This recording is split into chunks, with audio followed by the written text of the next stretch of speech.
Good morning दोस्तों, कैसे हो आप? मुझे आशा है कि आप सभी अच्छे होंगे। तो चलिए आज हम 21 अगस्त को बनने वाले हरियाणा करंट अफेयर के क्वेश्चनों को रिवीजन कर लेते हैं। लेकिन उससे पहले मैं आपको बता दूं कि हमारी वेबसाइट haryana.district.com शुरू हो चुकी है और आप हरियाणा जी की हमारी वेबसाइट पर से भी रिवीजन कर सकते हैं। तो चलिए चलते हैं आज की वीडियो की तरफ। लेकिन दोस्तों उससे पहले मैं आपको बता दूं कि कल मैंने 2 क्वेश्चनों के आंसर आपको गलत बता दिए थे, तो मैं उनके आंसर आपको पहले ठीक बता देता हूं। एक तो क्वेश्चन था कि भाजपा ने हरियाणा में 19 जिलों में नए प्रदेश अध्यक्ष बनाए हैं, तो वो 19 प्रदेश अध्यक्ष मैंने बताए थे और उसमें से 3 जो चेहरे हैं वो मैंने पुराने बताए थे, गुरुग्राम से गार्गी, महेंद्रगढ़ से राकेश और रेवाड़ी से हुकमचंद। तो ये मैं यहाँ पर आपको गलत बता दिया था। इसका जो राइट आंसर है वो ये वाला है, ये नहीं है, ये गलत है। इसका राइट आंसर है जो पुराने चेहरे हैं वो रोहतक से अजय बंसल हैं, फरीदाबाद से गोपाल शर्मा है और कैथल से अशोक ढांडा है। तो ये 3 हैं इसके राइट आंसर, ये हैं पुराने चेहरे। ठीक है। और दूसरा जो प्रश्न है मैंने आपको गलत बता दिया था, वो क्वेश्चन था हाल ही में कुश्ती का नेशनल कैंप कब से शुरू करने की घोषणा की गई है, जिसका आंसर मैंने 1 सितंबर बताया था। और इस प्रश्न में मैंने आपको यहाँ पर नरसिंह यादव को इसमें चुना गया है ये बताया था और फोटो मैंने यहाँ पर सुशील कुमार की लगा दी थी। तो ये मैंने आपको गलत बता दिया था, ये सुशील कुमार हैं न कि नरसिंह यादव। नरसिंह यादव जो हैं वो मैं आपको दिखा देता हूँ, ये हैं नरसिंह यादव। इनकी फ़ोटो मैं आपको बड़ी करके भी दिखा देता हूँ। ये देखिए, ये है नरसिंह यादव। इन्हें डोप टेस्ट में फेल होने के कारण 4 साल के लिए बैन कर दिया गया था। तो इसके लिए दोस्तों मैं आपसे माफ़ी चाहता हूँ। तो चलिए फ़िलहाल आज के हम करंट अफेयर के क्वेश्चंस देख लेते हैं।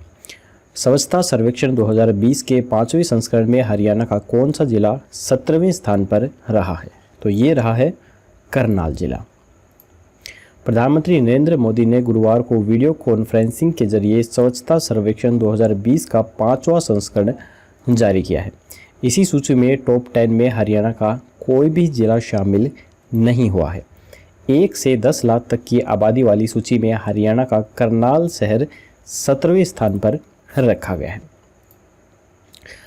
तो यहाँ पे हम बात करें कुछ ज़िलों की जो अलग अलग स्थानों पे आए हैं इस श्रेणी के अंदर, वो मैं आपको बता देता हूँ।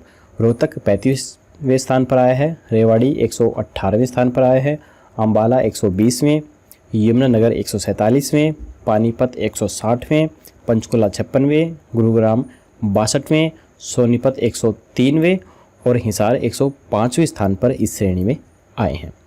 कैंटोनमेंट बोर्ड में अम्बाला 27वें स्थान पर रहा है, जबकि कैंटोनमेंट बोर्ड में जालंधर कैंट जो है वो इसमें पहले स्थान पर रहा है।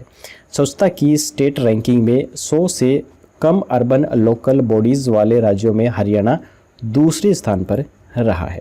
10 लाख से ज़्यादा आबादी वाले शहरों में इंदौर पहले स्थान पर रहा है। तो चलिए इसके बाद अगला क्वेश्चन देख लेते हैं। हरियाणा के किस जिले में पहली बार रेलवे एलिवेटेड ट्रैक पर ट्रेन दौड़ाई गई? तो ये दौड़ाई गई है रोहतक में। तो इससे रिलेटेड जो क्वेश्चन है वो मैंने आपको पहले भी बता दिया है जिस समय इसका निर्माण कार्य चल रहा था। अब इसका निर्माण कार्य पूरा हो चुका है, फिलहाल कंप्लीट नहीं हुआ है, कुछ निर्माण कार्य अभी से रह रहा है। तो इस पर ट्रेन दौड़ाकर टेस्टिंग शुरू कर दी गई है। मेट्रो की तर्ज पर रोहतक गोहाना रोड पर देश के पहले रेलवे एलिवेटेड ट्रैक का प्रारंभिक ट्रायल सफल रहा है। इस रेलवे ट्रैक पर 250 मीटर लंबाई वाले 40 से अधिक रेल की पटरियों वाला 300 मीटर लंबा रैक दौड़ाया गया। इस ट्रैक के द्वारा भिलाई से वाया दिल्ली होते हुए रेलवे की पटरी का रैक रोहतक पहुंचा है। यह एलिवेटेड ट्रैक रोहतक शहर में 4 फाटकों के कारण लगने वाले जाम से निजात दिलाने के लिए बनाया गया है। इस रेलवे ट्रैक का उद्घाटन जल्द ही प्रधानमंत्री नरेंद्र मोदी के द्वारा करवाया जा सकता है। इस रेलवे ट्रैक पर पहला ट्रायल सफल रहा है। इसके बाद जल्दी ही 20 सितंबर तक इसका फाइनली ट्रायल लिया जाएगा। यह प्रोजेक्ट लगभग 2.5 वर्ष में जाकर तैयार हुआ है। यह एलिवेटेड ट्रैक 315 करोड़ रुपए की लागत से बनाया जा रहा है। यह एलिवेटेड ट्रैक 4.8 किलोमीटर लंबा बनाया गया है। इसके लिए 200 पिलर यहाँ पर बनाए गए हैं और 4 रेलवे क्रॉसिंग्स को यह ट्रैक पार करता है। इस एलिवेटेड ट्रैक के नीचे 30 फीट चौड़ी व 6 किलोमीटर लंबी सड़क सेक्टर 6 ओवरब्रिज से रेलवे स्टेशन तक भी बनाई जाएगी। तो चलिए इसके बाद क्वेश्चन नंबर 3 है, हरियाणा के किस गांव के बेटे को वर्ल्ड बैंक में नियुक्त किया गया है? तो ये नियुक्त किया गया है गोहाना के बेटे को। तो आप ये फ़ोटो देख सकते हैं, ये हैं गोहाना के आकाश मेहता, इनको वर्ल्ड बैंक के अंदर नियुक्त किया गया है। आकाश मेहता वर्ल्ड बैंक में विभिन्न देशों के पर्यावरण पर अध्ययन करेंगे। आकाश मेहता की नियुक्ति एनवायरनमेंट एनालिस्ट के तौर पर हुई है। आकाश मेहता फिलहाल कैम्ब्रिज यूनिवर्सिटी में कोविड-19 के डाटा पर रिसर्च कर रहे हैं। आकाश मेहता के पिता सुनील मेहता एक साधारण व्यवसायी हैं। आकाश मेहता ने रिजर्व बैंक ऑफ इंडिया के मुंबई कार्यालय में रिसर्च एनालिस्ट के रूप में भी कार्य किया है। इसके बाद है, खेल मंत्रालय की ओर से कितने स्पोर्ट्स इंजरी सेंटरों के साथ MOU साइन किया गया है? तो ये किया गया है 6 स्पोर्ट्स इंजरी सेंटरों के साथ। PGIMS सहित देश के 6 sports injury centre department of sports and youth affairs, sports medicine, sports injury, Pandit BD Sharma, UH Rohtak के बीच MOU साइन किया गया है। 5 साल के लिए लागू किए गए इस MOU के तहत स्पोर्ट्स इंजरी डिपार्टमेंट के चिकित्सकों की टीम प्रदेश के हर जिले में संचालित स्टेडियम में प्रत्येक खेल के खिलाड़ियों के बीच जाकर उन्हें खेल परफॉर्मिंग में सुधार करने के लिए डाइट पर फोकस करने, मेडल न जीत पाने वाले खिलाड़ियों को डिप्रेशन से दूर करने के लिए, काउंसलिंग मैच के दौरान चोट लगने से बचाव रखने के लिए और स्पोर्ट्स के दौरान घायल होने की स्थिति में फ़ौरन इलाज कराने सहित अन्य कई प्रकार के पॉइंट्स पर उन्हें जागरूक किया जाएगा। अब PGIMS के स्पोर्ट्स मेडिसिन विभाग व खेल विभाग पंचकुला के अधिकारी सामंजस्य बनाकर खिलाड़ियों को स्पोर्ट्स इंजरी से बचाव के लिए टिप्स भी देंगे। ऐसे खिलाड़ी जो आर्थिक तंगी के कारण अपना इलाज नहीं करा सकते हैं, उनके लिए यह MOU बेहद कारगर साबित होगा। तो चलिए इसके बाद अगला क्वेश्चन है, भारत सरकार के सामाजिक न्याय अधिकारिता मंत्रालय के द्वारा देश भर में नशा मुक्ति अभियान के तहत हरियाणा के कितने जिलों को शामिल किया गया है? तो ये शामिल किया गया है 10 जिलों को। नशा मुक्ति अभियान 31 मार्च 2021 तक चलाया जाएगा। इस अभियान में पूरे देश के 272 जिलों को चुना गया है। इस अभियान के तहत शिक्षण संस्थाओं के 100 मीटर के दायरे में सिगरेट और तंबाकू की दुकानों को बंद किया जाएगा। जिले में नशे से पीड़ितों को चिन्हित करके उन्हें समाज की मुख्य धारा में शामिल किया जाएगा। गांव में नशे के प्रति जागरूकता बढ़ाने के लिए डॉक्यूमेंट्री फिल्में व नाटक भी दिखाए जाएंगे। इसके बाद है, हरियाणा सरकार ने हाल ही में सरकारी नौकरी में ज्वाइनिंग करने वालों को चरित्र प्रमाण में कितने महीने की छूट दी है? तो ये छूट दी गई है 3 महीने की।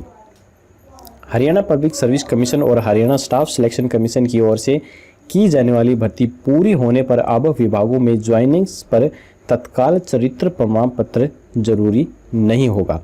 सरकार ने 31 अक्टूबर तक होने वाली नई ज्वाइनिंग्स के लिए यह छूट दी है। मुख्य सचिव केशनी आनंद अरोड़ा के कार्यालय से जारी आदेशों में कहा गया है कि चरित्र सत्यापन में काफ़ी वक्त लगता है, इससे विभागों का कीमती समय भी खराब हो जाता है। दोस्तों अगले क्वेश्चन पर चलने से पहले मैं आपको बता दूं कि अगर आपको हमारी ये वीडियो पसंद आ रही है तो प्लीज़ हमारी इस वीडियो को एक लाइक ज़रूर कर दीजिए, और अगर आप हमारे चैनल पर पहली बार आए हैं तो हमारे चैनल को सब्सक्राइब करके घंटे पर ज़रूर प्रेस कीजिए, तभी आपको हमारी आने वाली लेटेस्ट वीडियो है वो सबसे पहले मिल सकेगी। तो चलिए चलते हैं अपने क्वेश्चन पर। इसलिए 31 अक्टूबर तक जो भी भर्ती होगी उसकी ज्वाइनिंग कर ली जाएगी। चरित्र सत्यापन का कार्य ज्वाइनिंग के बाद 3 माह में भी किया जा सकेगा। इसके बाद है, हाल ही में हरियाणा स्टाफ सिलेक्शन कमीशन की ओर से बर्खास्त किए गए PTI की परीक्षा हरियाणा के कितने जिलों में करने की घोषणा की गई है? तो ये घोषणा की गई है 5 जिलों में। हरियाणा स्टाफ सिलेक्शन कमीशन की ओर से बर्खास्त किए गए 1983 PTI के पदों पर 23 अगस्त को परीक्षा आयोजित की जाएगी। यह परीक्षा हिसार, पानीपत, करनाल, कुरुक्षेत्र और कैथल में की जानी है। खास बात यह है कि जिन आवेदकों ने अपने पुराने चालान के आधार पर दोबारा आवेदन किया है उनसे कमीशन ने चालान की कॉपी भी मांगी है।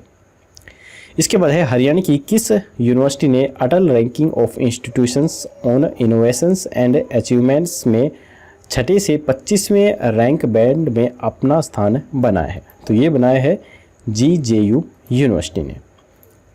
जीजेयू ने Atal ranking of institutions on innovations and achievements ranking की सरकारी सहायता प्राप्त विश्वविद्यालय की श्रेणी में छठे से 25वें रैंक बैंड में अपना स्थान बनाकर एक नई उपलब्धि अपने नाम कर ली है। यह रैंक बैंड भारत सरकार के शिक्षा मंत्रालय की ओर से उपराष्ट्रपति वेंकैया नायडू की अध्यक्षता में जारी किया गया है। हाल ही में जारी Atal ranking of institutions on innovation and achievement में HAU को कृषि विश्वविद्यालयों में देश भर में कौन सा स्थान मिला है? तो ये मिला है पहला स्थान। चौधरी चरण सिंह हरियाणा कृषि विश्वविद्यालय ने मानव संसाधन विकास मंत्रालय भारत सरकार की ओर से जारी Atal ranking of institutions on location a achievements में कृषि विश्वविद्यालयों में देश भर में प्रथम स्थान हासिल किया है। सरकारी व सरकारी सहायता प्राप्त विद्यालयों के सभी विद्यालयों की श्रेणी में देश भर में तीसरा स्थान दिया गया है। इससे पहले नेशनल इंस्टीट्यूशन रैंकिंग फ्रेमवर्क में विद्यालय के गृह विज्ञान महाविद्यालय को देश भर में 49वां स्थान जबकि प्रदेश में पहला स्थान मिला था। तो यहाँ पर आप देख सकते हैं ये है चौधरी चरण सिंह हरियाणा एग्रीकल्चर यूनिवर्सिटी। इसकी स्थापना 2 फरवरी सन 1970 को हुई थी और इसके जो वाइस चांसलर हैं फिलहाल वो डॉक्टर समीर सिंह हैं। तो चलिए इसके बाद इन मापदंडों के अंदर यह विद्यालय अव्वल रहा है। जो ये मापदंड है इन्हें भी हम देख लेते हैं। विश्वविद्यालय में स्थापित एविक सेंटर उत्तर भारत का पहला और भारतवर्ष का दूसरा केंद्र है जो इनोवेशन, स्टार्टअप व उद्यमिता को बढ़ावा दे रहा है। विश्वविद्यालय में स्थापित दीनदयाल उपाध्याय जैविक खेती उत्कृष्टता केंद्र, अनुसंधान फार्म सहित अन्य केंद्र इसी कड़ी में महत्वपूर्ण भूमिका निभा रहे हैं। विद्यालय ने सन 1960 और 70 के दशक के दौरान भारत में हरित व श्वेत क्रांति में महत्वपूर्ण योगदान दिया है। इस विश्वविद्यालय के पूरे राज्य में कई अनुसंधान केंद्र भी हैं। सन 1997 में सर्वश्रेष्ठ संस्थान के लिए भारतीय कृषि अनुसंधान परिषद का पुरस्कार भी जीता है। विश्वविद्यालय ने शिक्षण, अनुसंधान और विस्तार में महत्वपूर्ण भूमिका निभाते हुए भारतीय मूल के राष्ट्रीय स्तर के 50,000 से अधिक स्नातक और स्नातकोत्तर छात्रों और अंतर्राष्ट्रीय मूल के 6,000 से अधिक छात्र यहाँ से शिक्षा भी ग्रहण कर चुके हैं। इसके बाद है हाल ही में हरियाणा के किस जिले में पहली बार देवीलाल परिवार के किसी व्यक्ति को जिला अध्यक्ष बनाया गया है? तो ये बनाया गया है सिरसा से। तो ये आप फोटो देख सकते हैं, ये देवीलाल के परिवार से बनाए गए हैं। हरियाणा भाजपा ने 19 जिलों में नए अध्यक्ष बनाए हैं। रोहतक, फरीदाबाद और कैथल सहित तीनों जिलों में संगठन के पुराने चेहरों को ही कमान सौंपी गई है। सिरसा में आदित्य देवीलाल को जिला अध्यक्ष बनाया गया है। तो ये आप फोटो में देख सकते हैं, ये आदित्य देवीलाल है। यह पहला मौका है कि राज्य में भाजपा ने देवीलाल परिवार के किसी व्यक्ति को इस तरह की जिम्मेदारी सौंपी है। इसके बाद है हरियाणा में अब कितनी बार प्लाट का ट्रांसफ़र करने पर रजिस्ट्री की फीस नहीं लगेगी? तो ये नहीं लगेगी 3 बार करने पर। इससे industrially model township IMT Faridabad के लिए अधिग्रहित जमीनों के मालिकों को अब सरकार से न्याय की आस जगी है। IMT के लिए गांव चंदावली, मुजड़ी, मचगर, सोतई और नवादा तीगांव के किसानों की ज़मीन अधिग्रहित की गई थी, लेकिन प्लाटों के ट्रांसफ़र में आ रही दिक्कतों तथा इंसांसमेंट्स की राशि बढ़ाकर भेजने के मद्देनज़र यह किसान पिछले 3 साल से लगातार चरणबद्ध तरीके से आंदोलन कर रहे हैं। 3 बार तक प्लाट ट्रांसफ़र करने में कोई रजिस्ट्री फीस अब फिलहाल नहीं लगेगी। इससे अधिक बार यदि कोई प्लाट ट्रांसफ़र करता है तो उसकी रजिस्ट्री फीस लगाई जाएगी। विस्थापित और पुनः स्थापित के लंबित प्लाटों में जिन किसानों के 10% पैसा जमा कराने के बाद बाकी राशि जमा नहीं कराई थी और विभाग द्वारा उन प्लाटों को वापस ले लिया गया था, ऐसे किसानों को अब राशि जमा कराने के लिए 3 माह का समय और दे दिया गया है। Haryana state industrial and infrastructure development corporation and प्रबंधक निदेशक अनुराग अग्रवाल ने कहा है कि बैंक ब्याज के साथ जो किसान 3 माह के अंदर बकाया राशि जमा करवा देंगे उन्हें R&R के प्लाट दिए जाएंगे। इसके बाद है हाल ही में वन विभाग ने हरियाणा के किस जिले में नेशनल हाईवे पर 3 लाख पौधे लगाने की घोषणा की है? तो ये की है जींद ने। विभाग को पिछले 1 साल के दौरान प्राकृतिक आपदा से काफ़ी नुकसान हुआ है। इसमें जिले भर से 25,000 से ज़्यादा पेड़ नष्ट हो गए हैं। इसी को देखते हुए विभाग भी खुद सभी नेशनल हाईवे पर 3 लाख पौधे लगाएगा।